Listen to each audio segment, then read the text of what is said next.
Today on the Nerdy Gritty, we give tips and advice to DMs who are looking to try Dungeons & Dragons while sheltering at home. What more world disappears inside it? Just another hopeless addict.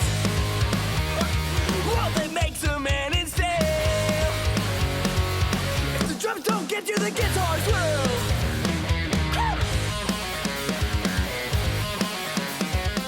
Hey guys, welcome back to the Nerdy Gritty, where we delve deep into the details of pop culture. I am your loyal bard, Dez. And I'm your sneaky rogue, Fox. Oh, he stabbed me! Yep, got him. Got him, I'm good at this. Have you ever heard of the game Spongebob SquarePants Battle for Bikini Bottom? Unfortunately, yes. Have you heard that there's a remaster coming out? No! Yes, there is. It's a fan favorite. It's actually a favorite of the speedrunning community, too. Like, it's real fun to watch. But that's not what we're going to talk about here is SpongeBob SquarePants Battle for Bikini Bottom, the rehydrated FUN edition. That's a reference to the show. There's an episode where they sing a song. It costs $300. What? What? This is a remake or remastering of a PS2 game. Yes, PS2 game, I assume. Yeah, $300 to get this version, and what I want you to, if you're gonna pay $300 right for a special FUN edition of Bikini Bottom, whatever, what should you get with it? They better send me an aquarium with a sponge and a starfish inside of it. An actual live sponge. That would be great. I would love that. That's a good one. I'm thinking like an actual, like Frozen or something, but like a Krabby Patty. Like, here's an actual, like, real life version of a Krabby Patty. No, I'm going to guess it comes with the original on the PS2. Somehow they found a bunch of them in some warehouse somewhere. No, that would be actually worth a lot. Yes, it would. That'd be worth a lot. Are worth money right now. There is a 300. Okay, here's what it actually comes with: an 8-inch SpongeBob figurine with golden spatula and flexible tongue. Cool. So now only $299 left to make up for. Yeah. That'd be expensive for that. A 7-inch Patrick figurine. Doesn't have anything flexible as far as I can tell.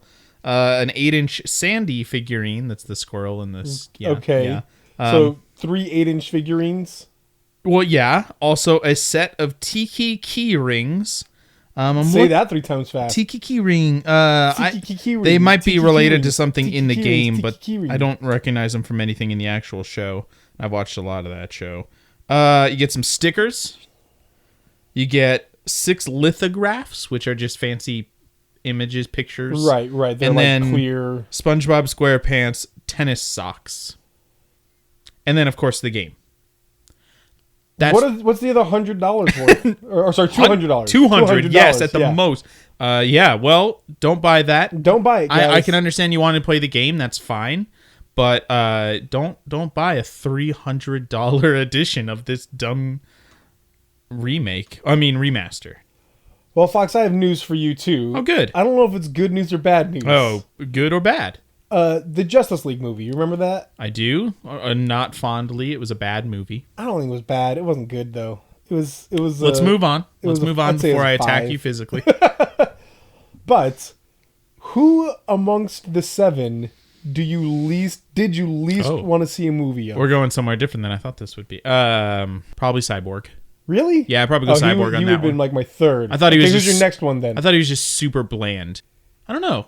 Probably Superman, because I don't want to see... The answer is Flash. That's the correct answer. I thought Flash was actually... Like, I don't think he was funny, but I thought he was something that the movie was lacking, was a source of actual, like, humor. The good slash bad, the news... Are we getting a Flash movie? Is that what you're trying to tell me here? No.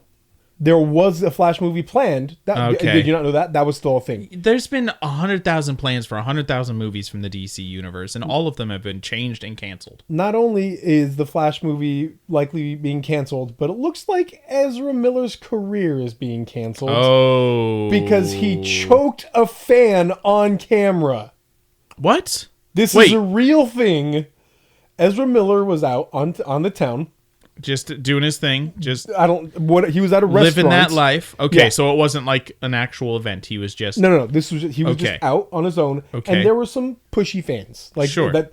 Every witness was like, yeah, some fans were being really pushy. He clearly was not into it. He clearly did not want them to be there.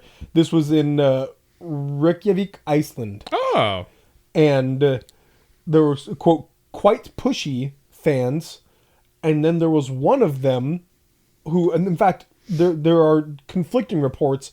I got a WeGotThisCovered.com article. Conflicting reports as to if the girl that he was talking to was one of these pushy fans, or if this was somebody afterward that came up, an entirely separate incident. Either way, somebody's recording this on their cell phone because this girl's meeting Ezra Miller. She comes up and she's talking to him. She's got a scarf in her hands and she kind of playfully hits him with the scarf. And he says, "Oh, you want to fight?" And he puts his hand on her throat, slams her against the wall. What? And then starts like pulling her toward the ground with his hand on her throat. What? And the dude on the cell phone, he's like, "Whoa, dude, whoa!" And that's the end of the video right there. And he's like turning off the video to go help his friend, who Ezra Miller is choking. That's baffling. Like, what is going? crap, That man? sounds bad. But who's gonna be the new Dumbledore family member? That's the other thing is there are a lot of people out there that are like this is a moment. Sorry, I don't need to clarify. I'm glad he did that. I just don't want another Fantastic Beast. So maybe this will cancel it or something. We're not intending on talking a lot about the quarantine, but if you haven't seen, a lot of sports things are happening online recently, like actual league sports are taking place, or maybe not like actual league sports, but actual players and teams are playing games against each other in the same schedule and all that. I've seen things like that. On video, like MLB has been doing this a little bit. It's also been happening in NASCAR. I wonder if you put a professional race car driver behind a high, like top of the line PC racing rig, if it would translate. I mean, I feel as though that's the drums on Rock Band equivalent, where it's like, it's still not the same, but it's the closest you get out of all the major sports. Right. You can't really recreate a baseball field or something. Nope. However, I mean, there's always like the chaos theory where you can't predict everything that would happen in real life, but I think that would be the closest. I want to see that happen. Somebody make that happen. I'm sure that's been a thing. Hey, I have name one NASCAR racer right now. I was like, Mark Ruffalo. Nope. There was a Mark Martin, but he's no longer a driver. Mario Andretti. No, he was not NASCAR. Formula One. Jeff, also not Jeff for several Goldblum. decades. There it is. You got one. You got it in 3. Jeff Goldblum, celebrated NASCAR Number racer. 3. I know that. Number 3. So there was a virtual NASCAR race recently in which Danica Patrick. No, I don't think she... Yeah. Oh, is she NASCAR? Yeah. I don't know. Okay, whatever. Bubba Wallace, who is a NASCAR driver, rage quit a virtual NASCAR race. Bubba Wallace rage quit a virtual race on Sunday, offering a hearty "peace out" upon his exit. Here's the thing, though. A sponsor dropped him because of this. In real life, because he rage quit a race, a sponsor dropped him. Let's see. Bubba Wallace on Twitter. "I'm dying at my mentions right now. I ruined so many people's day by quitting ... a video game. A video game. Quarantine life is rough." Blue Emu's response, which is one of his sponsors. They make pain relief products or something. "Got to know where you stand. Bye-bye, Bubba. We're interested in drivers, not quitters." Hey-o! They let him go President Trump style over Twitter. Oh, man. Yeah, that happened. They can website as internet. In the history, in the true sentences that can be stated, a sponsor dropped a NASCAR racer because he rage quit a video game. That's a true thing now. If this were a Twitch streamer, I could understand that. But for professionals, that's weird. Well, it's weird for me right here that it's like, this is I mean, unless this is an actual NASCAR event and not just something they're doing, maybe he's still being paid for part of his contract or something, but it's, let's see. Some current and former drivers are with home setups are competing in the eNASCAR Pro Invitational Series. So it's an actual Invitational that Pro makes sense thing. to me then. So it makes sense now. Yep. It's still strange to me. Well, on a much brighter note than choke slams and rage Slams quitting, and rage quits. Lego Masters just my new ended. punk The finale just dropped a couple of days ago, Yeah. last week. So here's what I'm going to say. I'm about to spoil the finale of Lego Masters. Okay. So if you guys don't want to listen to this, skip forward 4 or 5 minutes. But I'm going to spoil the finale right here. Okay. There has been some backlash to the overall winners of the Lego Masters series. If you didn't know this, I didn't know. there are 2 guys from Troutdale. I know. Okay, that you are told in me it. this, that your And daughter's teacher one of my daughter's preschool teachers. Yes. Yes, is one is of the guys on Lego there. Masters, which is awesome. He and his partner, as well as 2 other teams, made it to the finale. Wow. Now, so 10 episodes, 10 teams. Sure. Teams were being dropped all along the way. Episode 9, there are 3 teams left. You're supposed to lose one, so there are 2 teams in the finale. Okay. The Star Wars Challenge. Everybody builds their Star Wars stuff. It's good cross-promotional stuff right That's there. exactly what it was. Yeah. Everybody builds their Star Wars stuff. They come together at the end, and they say, hey, Mark and Boone, that's the guys from our town. Yep. You won this challenge. Okay. Everybody else, nobody's going home today. Don't worry about it. But Tyler and Amy, you would have lost. That feels Tyler and passive aggressive. You came in last place, but nobody's going home You're today. surprise safe. Yeah, surprise safe. Okay. Season finale, Tyler and Amy win it all. I don't like it. I don't like it care either. about this show, but I'm angry at it now. I don't like it. So that makes, number one, that makes episode 9 pointless. Right. Other than the fancy Lego builds. That means Well, that sure. fancy Lego But builds, for the actual show, yeah, it's pointless. pointless. I mean, does nothing at all. And these 2 people who should have gone home, they admit it in the show. You guys were last place. They win it all. It feels like there's something happening behind the scenes right there. Oh, wait. Oh. Episode 6, Amy announces she's pregnant. And they talk about how like How they every need the money. episode they talk about this will be really nice for our first baby. This is our first child. You know, we told the show first. The family shows up in the season finale and they announce it to the family. Like literally they announce it on the camera first. And so everybody right now is like, Tyler and Amy won because she announced she was pregnant 83 times on the show. Like, Man. it was, and so literally everybody's like, Mark and Boone got robbed. Yeah. I will admit, I think Mark and Boone had the best build. Good news from the ESRB for once. Ooh. They will now be officially assigning, let's see, ESRB ratings will now tell you if a game has loot boxes. Yeah. Let's see, they tweeted on Monday, the 13th of April. ESRB will begin assigning a new interactive element. In-game purchases includes random items. That's the actual phrase that's going to be Right. on the rating on the box. Includes random items. It's been a long road, but this isn't. There are other countries that still make it illegal, Right. because it's classified as gambling. I think the UK is like that, but this is a good step. Well, what have you been up to this week? I saw Trolls World Tour. Yep. So Trolls World Tour is one of the first movies to skip their theater release and go straight It to had video. a planned theater release. And what they're doing, and at first I was upset with it, but then I realized, okay, that's fair. There's a one-time rental, not one-time rental, but a 24-hour rental, and it's $20.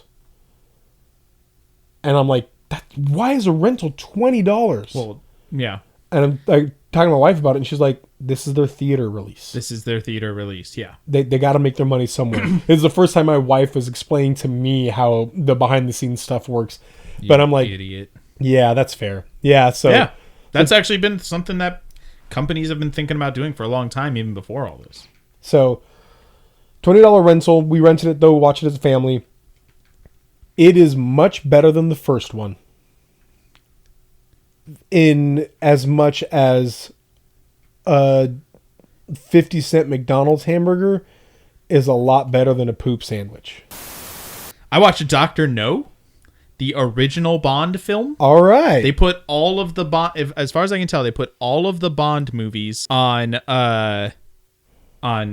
what is it? Amazon Prime. Oh, yeah. I think at least all the classics. Yeah. Maybe not like the brand new ones, but yeah. So I was like, I haven't seen a lot of the old ones. I've seen some, but I've never watched the original, so let's watch it. And it is outdated. Obviously, and I can get past bad green screen very easily, or whatever, matte paintings, all that whatever. That's fine, I don't care. It's just that's how it was done back then. But James Bond is a molester. That guy, like, it is clearly just, hey, this is what people thought was okay in the 60s. Man. Like, he straight up just, like, starts feeling up women and, like, coercing them into sex. I think they try to justify it every time because she eventually, like, she's, like, fighting and then just collapses and, like, gives in. Yeah, and so I can't obviously, help it. Yes. It's trying to go get across the idea that men are supposed to want sex, women aren't supposed to want to, but men are more important, so what they want is what should happen right now.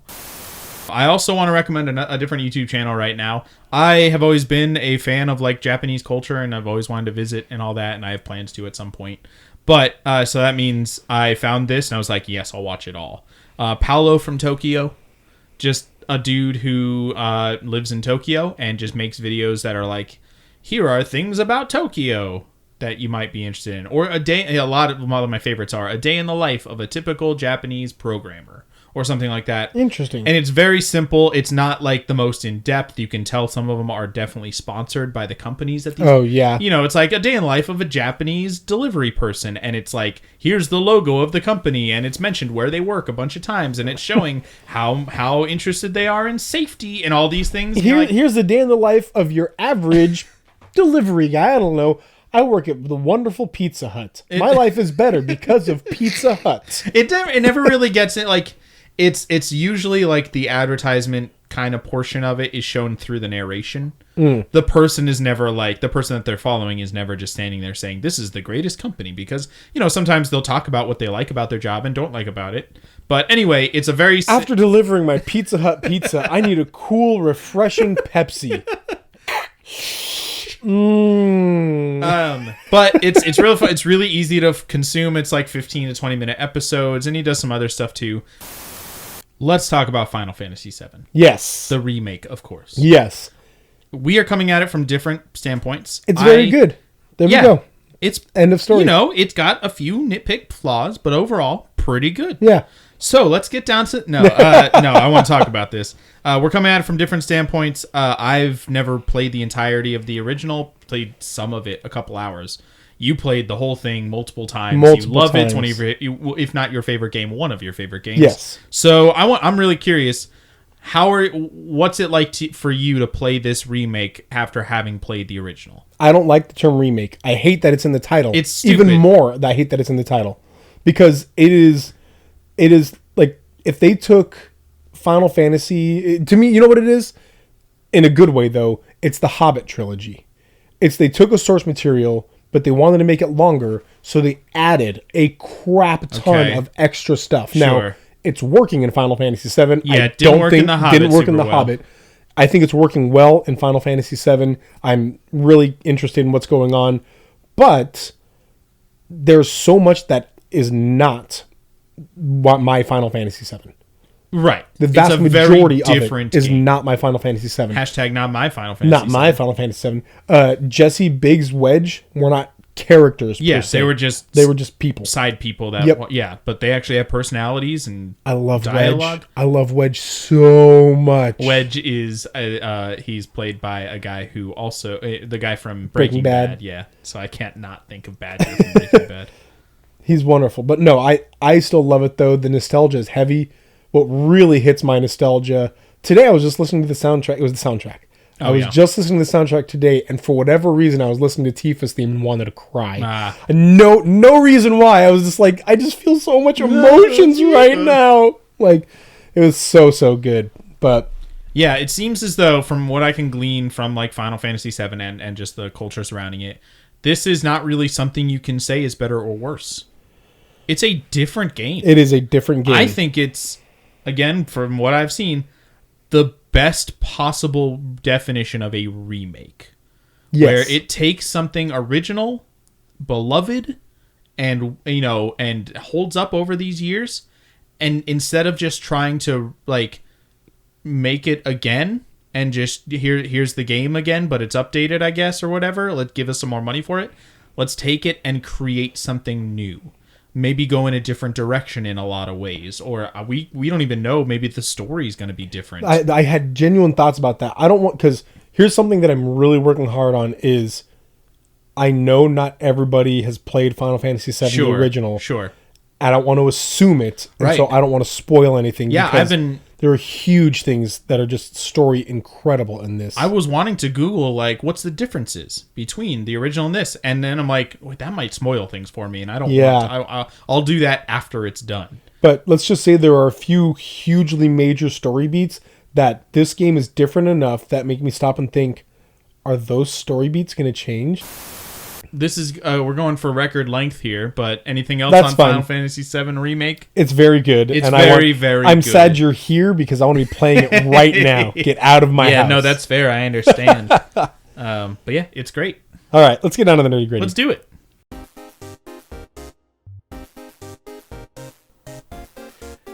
Hey guys, before we continue, we just want to let you know that what you just heard was actually an edited down version of the full podcast. We call it the short version. If you'd like to listen to what we call the director's cut, we'd really appreciate for you to head on over to our Patreon. That's patreon.com/dezandfox. At our second and third tiers, we offer an unedited version of our podcast, as well as all of our Patreon exclusive content. This means that videos that come out early, or when we talk about new stuff that we're doing, a lot of that shows up on our Patreon, or if we record an entire game through, we do the entire playthrough and put it on Patreon in one big chunk, and so you can binge watch that. All kinds of cool things like that happen to our Patreon all the time. But if that's not something that you can do, we totally understand. We just love when you guys support us in any way that you can. So when you like, comment, share, or rate us, that means the world to us. Thanks again, guys, and enjoy the podcast. So, we're all at home. That's not true. We're not all at home. In fact, you and I haven't even been at home a lot recently, but a lot of people are at home, and there is a big look to things we can be doing right now and ways that we could be entertaining ourselves while staying at home more often. For the times that we are at home, there's not really anywhere to go. Yep. And being social is kind of lost. D&D is such a choice option for getting together with your friends online, doing something fun, time-consuming, socializing, but also it's one of the most intimidating things to just try and start. Yeah. To begin. It's a weird with habit no to experience just at jump all. into. Right. So we thought, in the midst of all of our stay-at-home orders, we thought we'd give you guys some tips on if you were thinking of starting your very first D&D campaign during the stay-at-home order that you guys have, or however yours is working right now. Well, how should you do this? How should you start your D&D campaign? So, as we begin, Fox, what would be some of your tips? I'll just say, as we begin, I have been playing playing let's D&D. establish our credentials. I've been playing D&D for about 15 years now. I've DM'd probably a lot, a dozen, maybe more, 20 times, different campaigns, things like that. I have experimented a lot in my ways of a DM. I've tried a lot of different things that have worked and not worked, but I have a lot of experience under my belt. I don't know why I put my notes of experience under my belt, but that's where they go. That's where you hide them. That's where I hide them. Thieves don't take them. Oh, that's a good call. Yeah. I've also played for a long time. Des actually taught me how to play. I did. In high school, and I've been playing on and off since then. So 12, 13 years for me now. I've DM'd a far less than you and far less than I've actually played characters, because DMing is fun, but not my favorite way to play. I really Right. more enjoy being a player character. But yeah, we both have a lot of experience. I've also failed and also succeeded in DMing, like different experiments and leveling different degrees of success. And so yeah, so let's talk about what give us some advice for. There's a few things we want to talk about here. Right. I mean, first of all, what I'm going to say is pick the easiest online way to play for you. Okay. So That's yeah, let's talk about that first. Yes. How to actually go about it in this time when you can't really gather. Get together, right. Because you've been doing that for a while now, even before all this. Yeah, because for a couple you of play with years, I've been friends playing- all the way in Ohio. Yeah. So a couple how- years how I'm have playing you done online. it? So the first thing you want to do is pick an easy way to do it. We use Skype because we have only 4 different cameras, and Skype does up to 4 cameras at once. And so if you want to get more than that, you could do a Zoom or an Uvu or whatever else. Discord. Discord. Yeah, whatever. Well, Discord doesn't do camera, I don't think, does it? Discord have camera I'd be chat? surprised if they didn't, but Anyway, just pick something that all of you guys have and that's easily accessible for everybody. sure. And then second of all, really importantly, you're going to want to establish if this is going to be a theater of the mind or if you can have some sort of map or Sure. not. Yeah. Theater of the mind is just fine. I've played in campaigns like that. I've never... I have DM'd a campaign like that before.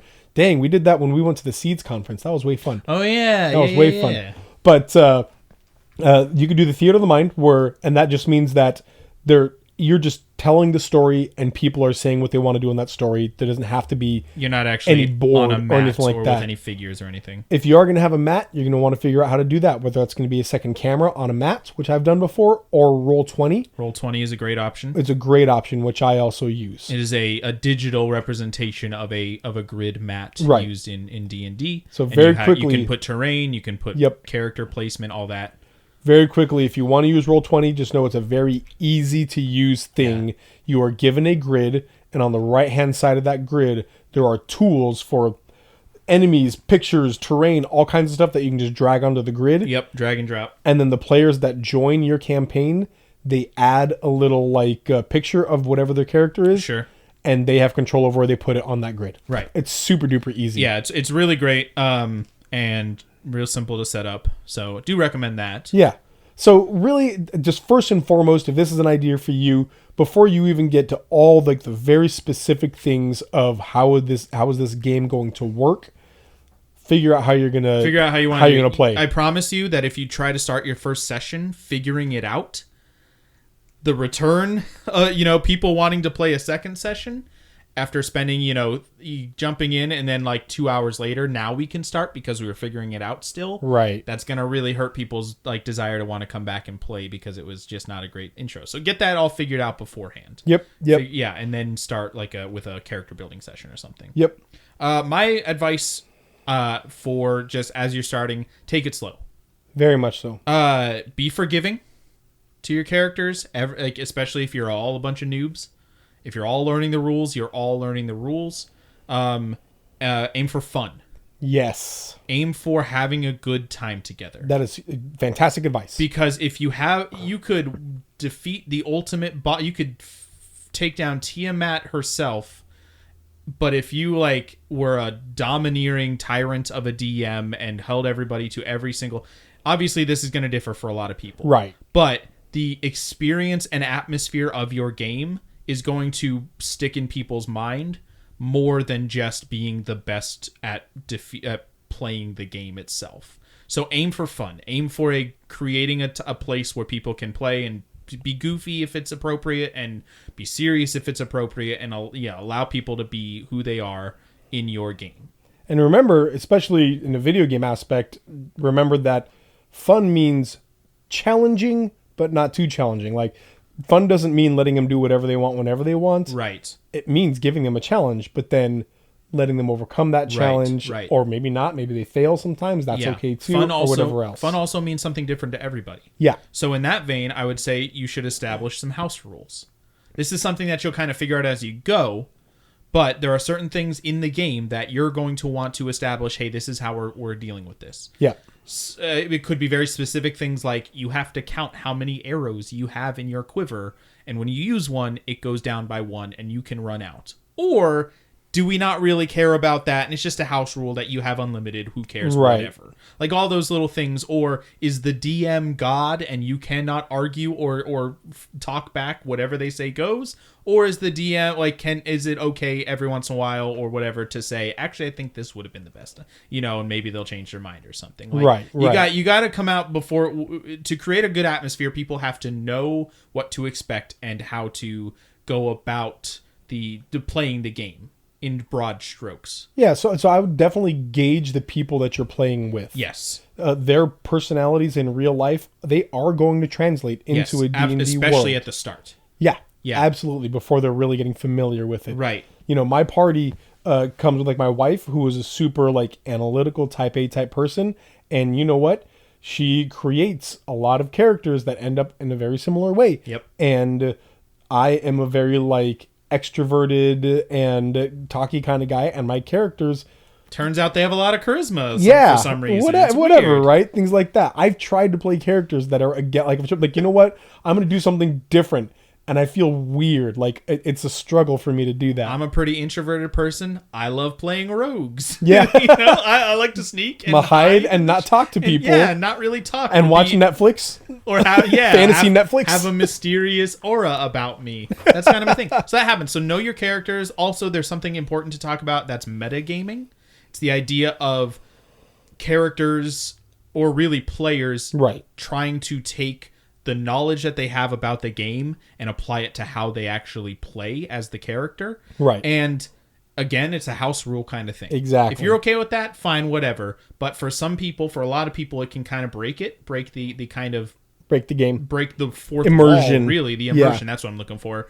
And so let people know, hey, like you're going to know these things. Try your best, though, to do what your character would do in this place and not just try to like min-max your stats or, those kinds of things or your damage output or whatever. Like that might be something a character can do, but it can kind of take a little bit of fun out of it for other players if this is all you're trying to do. So like, especially if you're playing with seasoned players and you come up to this enemy and they know that enemy is weak to this thing. Oh, it's a gelatinous cube? We just have to do this then. Yeah. Yeah, but your character why would your character know that, though? Exactly. You know that because you've been playing D&D for years, but why would your character know that?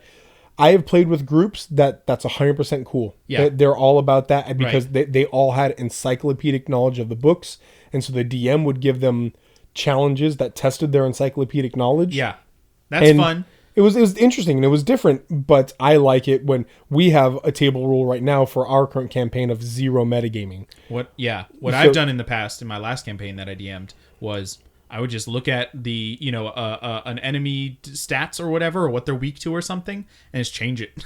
Yeah. No, it's not that. It's not different. This time. This is an ice version, or it, whatever. I don't care. It's not the same. So you're gonna who cares? Deal with it. Yeah. So, also, I guess to back up a few steps here, we're talking about D&D a lot now because that's the most accessible it's one. Big one. Right We now. Played that the most. Right, and also because the reason we're doing this at all. Oh, we didn't mention this. Yeah, I was gonna at the end give a lot of resources, but the big thing that kind of inspired this was that D&D, Wizards of the Coast, the owners of D&D, Dungeons and Dragons, Hasbro. Sure. They have released a bunch every day, really for the past couple weeks, released a bunch of free material to be used. Right. Like campaign modules, lots of stuff. And so this is like, oh, no, that's great. So let's give some advice for how to play with those things. We'll give links and stuff in the description, and we'll talk about those at the end. I have a list here of good stuff to use. But yeah, so this can be applied to pretty much any RPG. Right. Though. So I do also want to say though is if you have friends that just aren't into fantasy, find something else. There are murder mysteries out there. There are horror tabletop RPGs. Buttload of RPGs. There are so many tabletop. I've done Call of Cthulhu before, and there's a huge thing on madness with the whole stuff, and it was so much fun dealing with your It worked kind of like Bloodborne, where the more madness you have, you can see or do different things, but you're getting closer to danger in a lot of ways, and it's just. And it was so cool. I mean, almost to the extent, like, if there's a fun gaming universe, Harry Potter, whatever, if there's a universe you like, there's probably an RPG rule set for it. Yep. There's a million things. So decide with your group what kind of tabletop RPG you guys want to play. If you choose D&D, there are a lot of resources available that we'll talk about. By far the easiest to find generally, and also pretty inexpensive if you go to the right places. Right. So once you have your campaign setting, like your actual tabletop RPG chosen, you have your group chosen, the whole thing is how to get started. Right. Now we've got all the pre-stuff done. How do we actually get started? My very first recommendation to you would be to get what's called a module. Yep, that's on my list right here. Modules are so helpful for beginners because what most modules will do is it's a story. It's basically like the outline of an adventure that they can go on, but it will list, here are all the rules for that. Here are all the stats of the monster. Here is the map that they're looking for. In fact, if you use Roll20, you can purchase modules via Roll20. Right. Or via D&D Beyond and use them in Roll20, and they'll have all the maps. You can click Encounter 1C, and it'll open that up for you, and it'll be right there for you. And it's so cool. So know that you can take a lot of ease off your shoulders if you want to be the DM with going with a module. I know what it's like to be like, I have this great story in my head. Yeah. I have this really cool thing that I really want to bring my friends into, but if you have no experience being a DM, it's probably not going to go great, and then you're going to feel like you wasted that really good idea, and your friends weren't going to have as much fun as they thought they would, and it's all going to kind of be like that was a letdown. A disappointing experience. Yeah. Give yourself experience as a DM first. Get a module. Go through that module. The first module I ever DM'd was called the Sunless Citadel. Yeah. And I've went through that last year. I've gone through the Sunless Citadel like 8 times with a bunch of different people all the time.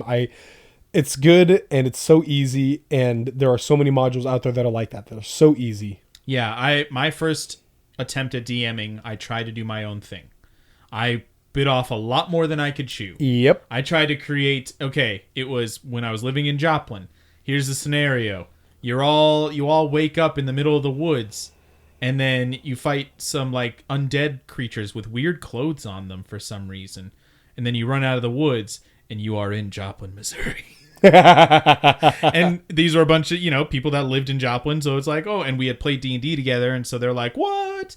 But then turns out they got to a certain point, and turns out they were actually all D&D characters who had been put into a trance or like a deep sleep by some necromancers or whatever in this like underground arena. It was just I bit off so much more than I could chew, and I felt very disappointed. And then the last time I DM'd, we just played Sunless Citadel, and it was awesome. Yeah, I didn't have to come up with pretty much everything was pre-made for me. I got to edit some stuff for my own personal taste, and that was fun. It was a whole lot more fun to just do that toward the beginning of a DMing career. I know great DMs who have DM'd a lot that exclusively do modules. Yeah. They don't do their own stories. I mean, they exist for a reason. They're made by experts. Yeah, absolutely. Yeah. So go with a module your first time. It'll be easier on everybody.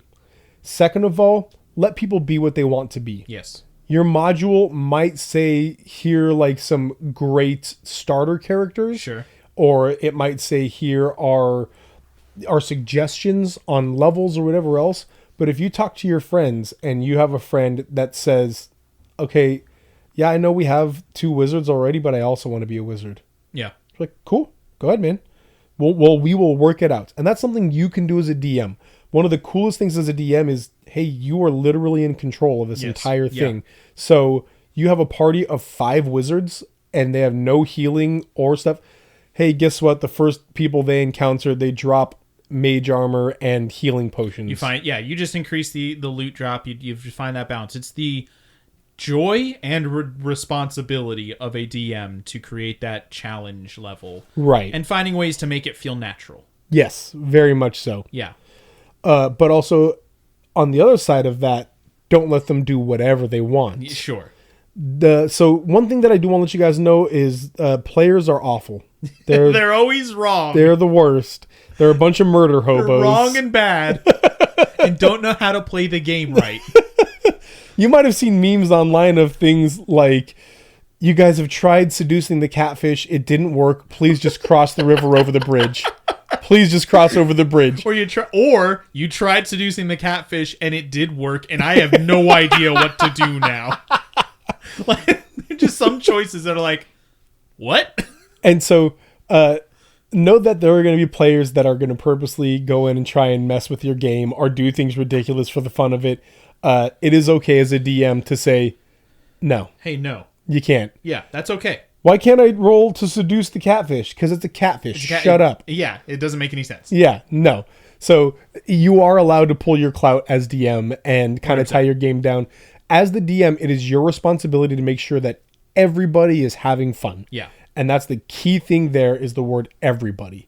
Because if one person is really having fun, but he's bugging the crap out of everybody else, that is his fault or her fault and your fault. Sure. Because you as the DM have not stepped up and said, stop it, stop it, stop it. Hey, your character got mauled by a bear and is dead. Yep. Sorry. Yeah. Yeah. She-bears. To a certain... you called that guy bald, and these kids sent some she-bears. Anyway, or no, you sent some she-bears on those kids. Yeah. Anyway, you want to... I've lost my train of thought. I'm going to edit this out right here. You want to make sure that you are prepared. Yes. And so this is my next big advice here, is how I'm going to frame it. Make sure you're prepared. There's a lot of things you could be prepared for technically. You're not going to be able to prepare for everything that your players throw at you for, oh, it went in an unexpected place. I actually didn't look up the rule set for this, so hold on one second. Let me look in the book. It's okay. Yep. But you want to have to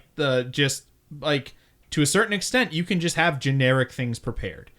People are probably going to want to go to a potion shop or something. Maybe that's not in your module. So we're going to give you resources where you can just find generic layouts for potion shops and, generic NPCs that would work there. Mm-hmm. Like, just have a bunch of stuff in your back pocket ready to go.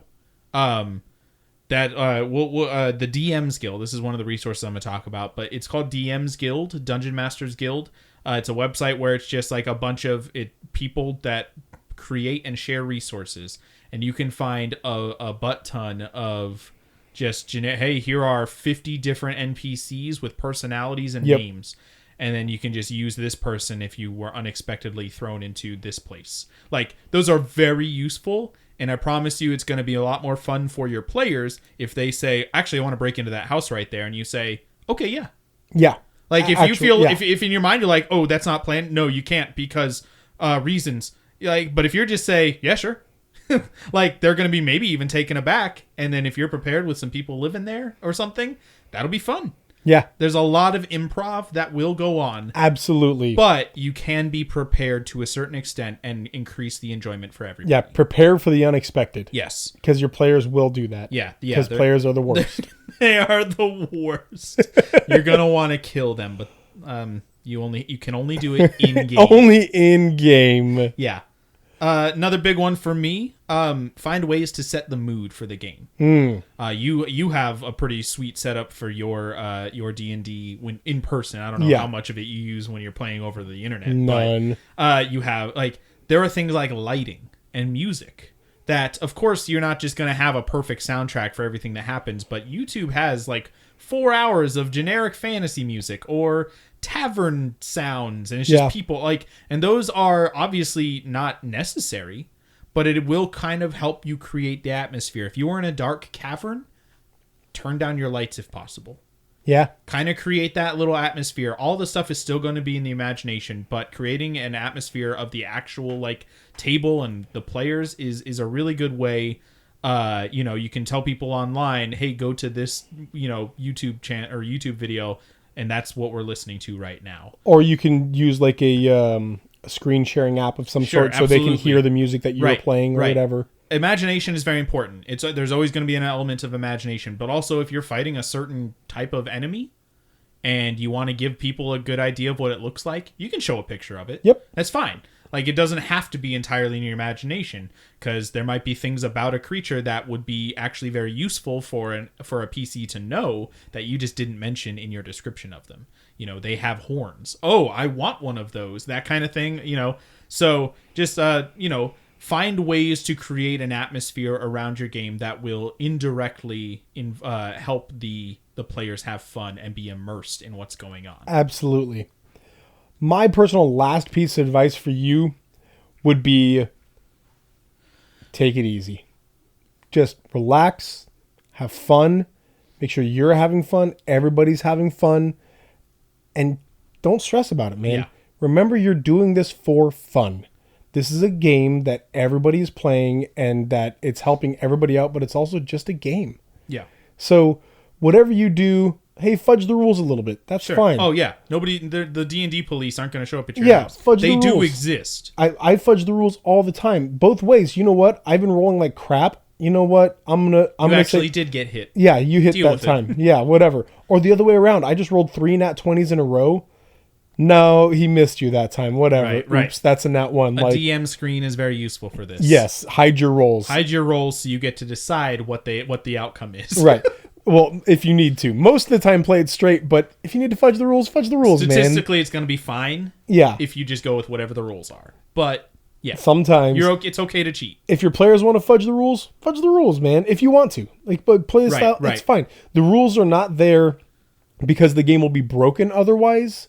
The rules are there to guide. Yeah. House rules are way Should always take precedent. are way a-okay, and just take it easy, man. On the other hand, I will take it easy, of course, but this is in the same vein. It is a social gathering at the same time, even if it's online. Right. So there will be a point where even if you are very good friends, somebody might be annoying the crap out of you or everybody else. Personalities will clash. People will do things. It's the Mario Party principle or the Mario Kart principle where, yeah, you're good friends, but it just feels like you're teaming up on me and I don't like you right now and I'm angry. Yep. And that'll go away in half an hour, maybe. But D&D, a typical session is a couple hours long. It happens fairly, weekly. For some people, or it's every like couple, 6 hours long. Yeah. And so it's a ripe opportunity for friendships to be tested. Yep. And as a DM, there is a certain element of you also kind of being a social engineer, I guess. Yeah.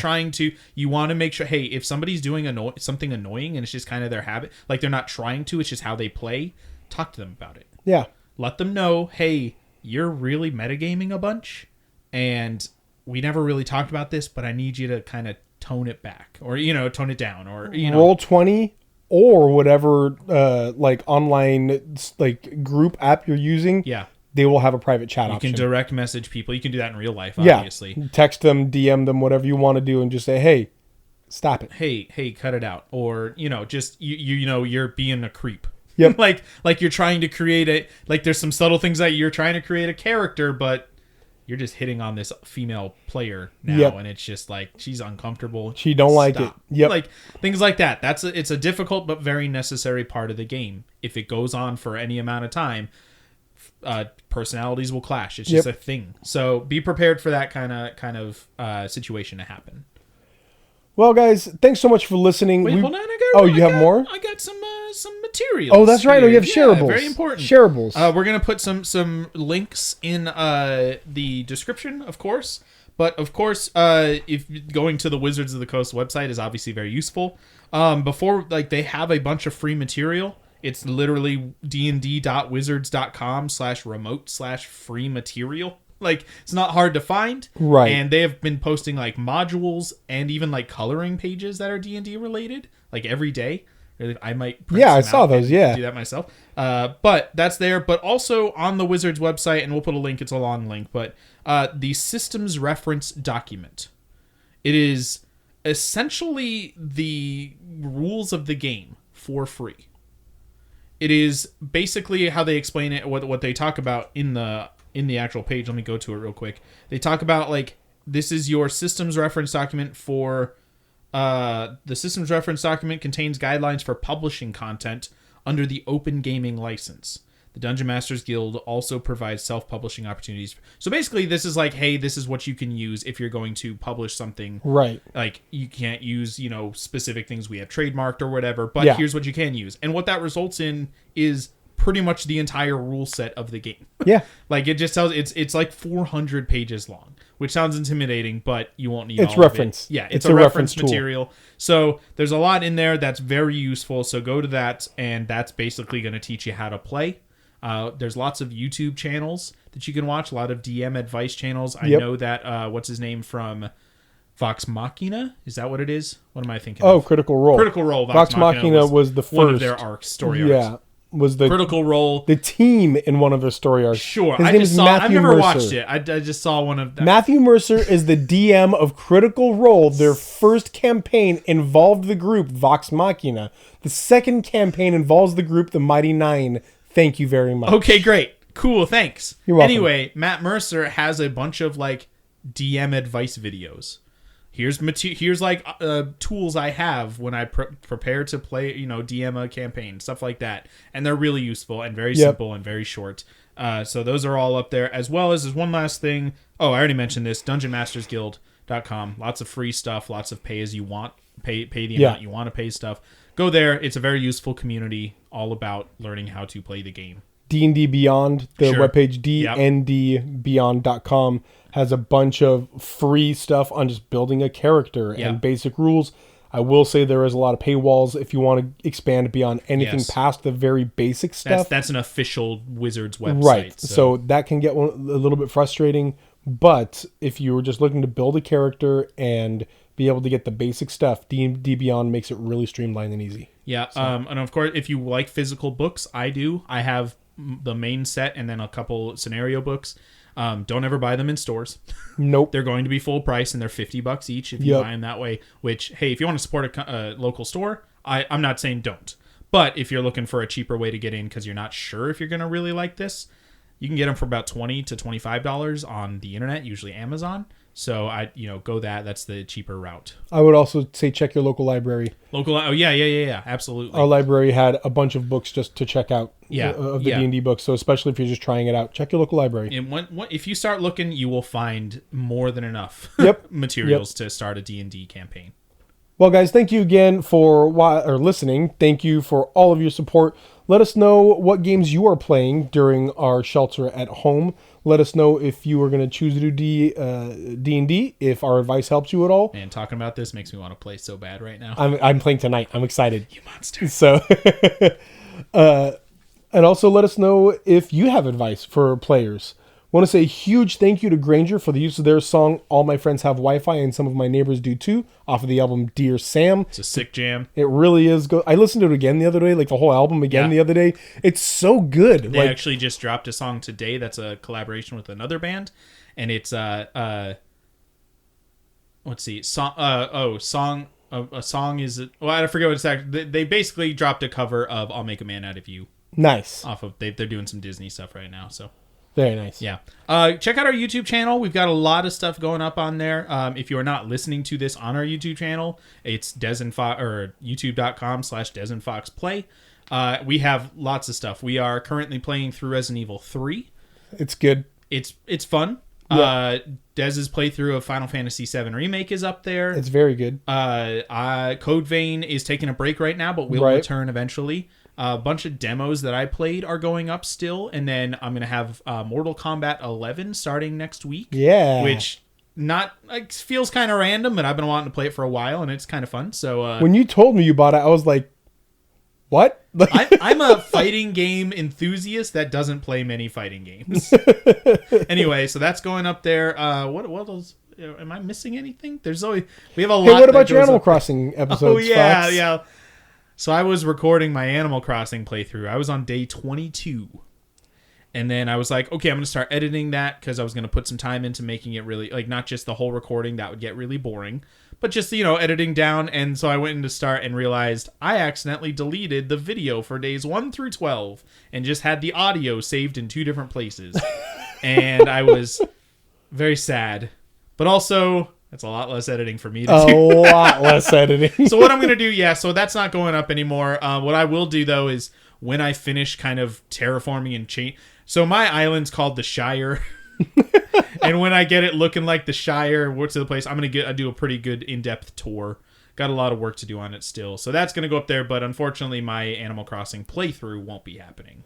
We do have all kinds of good stuff in our backlog too. You can go check out all Literally thousands of videos. Yep. Thanks again for listening, guys, and always remember that saved games save lives. Bye. My voice